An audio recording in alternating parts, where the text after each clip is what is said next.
Your breath is terrible. But here are 6 things you can do holistically and naturally to make your breath better. You may want to stay to the end because number 5, you may not have thought about yet.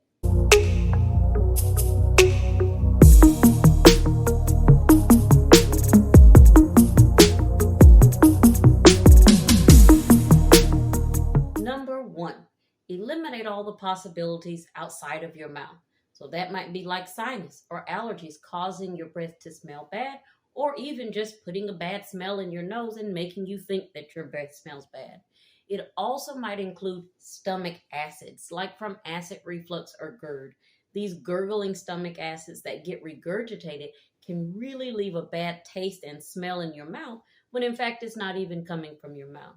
You might also think about your throat because if you have tonsils back there, they're probably catching food and bacteria and forming little yellow tonsil stones and making your breath stink. So gargling with some warm salty water can help to eliminate that bad breath without it even being anything else. Number 2 is to drink plenty of water. Why? Because a dry mouth is a smelly mouth. Why is that true? When our mouth is dry, our pH is off. And when the pH is off, bad bacteria have the opportunity to grow, proliferate, and make our mouths stink.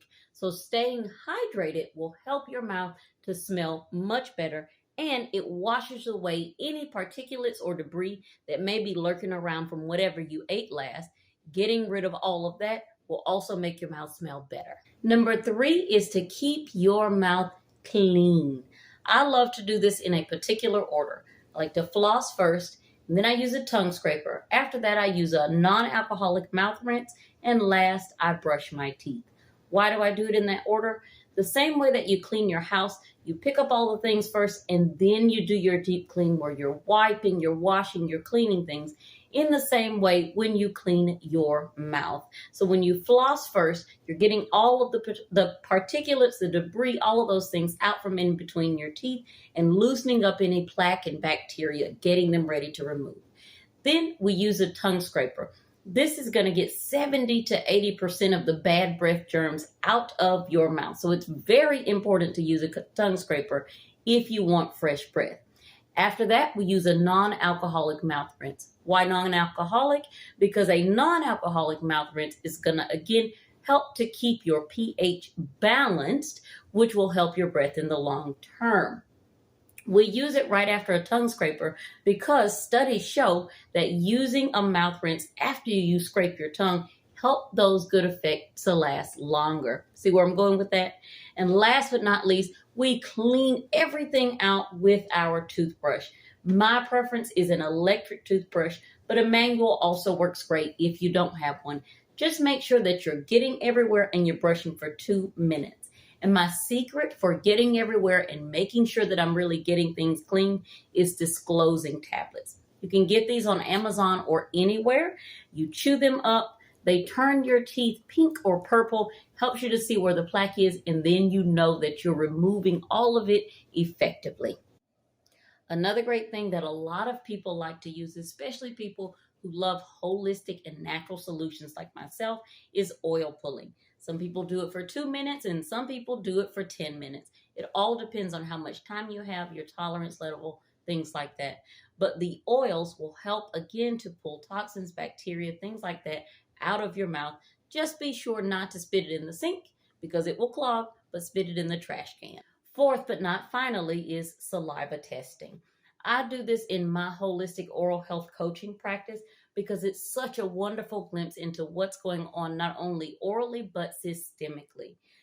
Testing your saliva will allow us to see what bacteria you have in your mouth and if those bacteria are going to affect parts of the rest of your body. There are usually 5 major ones that are causing most of the issues, like gum disease, like bad breath, all of those things. And so we test for those things. Then we make a specialized plan to eliminate that specific bacteria that you are being plagued by. So I love saliva testing if you have stubborn bad breath and you haven't been able to get rid of it, because it can really help us to get, instead of a broad spectrum approach, a really targeted approach that's going to work specifically for you. Now, number 5, I told you, you may not have heard of. This is something I love to use in conjunction with saliva testing, and that is oral probiotics. Many people have never heard of oral probiotics. Of course, we've heard of probiotics for our gut health, which you may need if back in step 1, you're having some gut health issues. But these probiotics are specifically for your mouth bacteria. So not only can they target specific mouth bacteria once we know what they are, they can help us to stay generally healthy, generally balanced, and get a good infrastructure of good bacteria that's working for us to eliminate bad bacteria so we don't have to worry so much about bad breath long term. So I love probiotics. You can get them on Amazon. You can get them from your dentist, lots of different places. I have a few that I like to recommend, but oral probiotics are a great way to start treating bad breath, especially if you have chronic bad breath and you haven't been able to get rid of it and you've tried other solutions. You may have an imbalance of bacteria, and so oral probiotics might just be the thing for you. But it's important to work with a professional, and that's like someone who does oral health coaching or get saliva testing, so that you're not just blasting probiotics at everything and creating a bigger issue than what you might have had. Last but not least, go see your dentist and your dental hygienist. Here's the reason why. Sometimes when you've had bad breath for a long time, or you have bad breath that you just cannot get rid of, or there's a strange odor in your mouth, it can indicate that you have infection, and that needs to be diagnosed and treated by a professional. So it can indicate, for example, that you might have gum disease, periodontal disease, gingivitis, something like that. But it can also indicate that there are other systemic things going on, or that there's something happening in your throat. All of those things can be diagnosed and checked by a professional. And after that professional diagnosis, you'll know exactly what you need to do to move past the bad breath. Thank you so much for watching. I hope these 6 tips really help you. Let me know in the comments below which one you're going to try first. And if you got value out of this video, please consider liking, subscribing, and sharing it.